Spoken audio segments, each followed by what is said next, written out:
Nağız bizden bildirisiz. Sizin iyiliklerinizi biz temennetmeyiz. Allah'ım olmasın.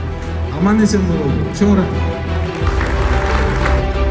Geçirim sonra. Geçirip olalım. Maga adaletsiz mamile kılganlarga hiç atamez. Yine kanday bir tapa kılganlar olsun. Geçirdim.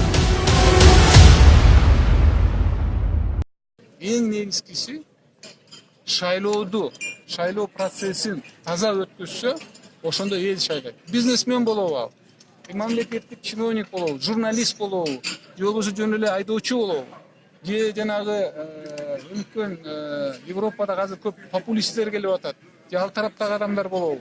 Эл добушун үнүн угуш керек да. Шайлоо тарабында ошондой таза шайлоо өтсө эле эл өзүнүн үнүн угушат. Ошондо Шайлоо боскончо пикириңиз барбы? 9%-тан 5%га чейин чыгуу боюнча. Мен ойлойм аны парламент чечет. Мен ойлойм парламент. Ошо Жеке пикириңиз.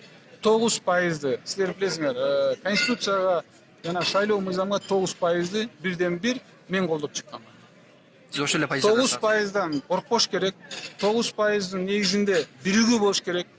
Көп партиялар башын бириктириш керек. Мен көрүп атам, бул азыр кызуу талкуу болуп атат. Партиялар биригип, бир партияга биригип туруп топ түзсө, мен ойлойм 9%дан өтсө болот.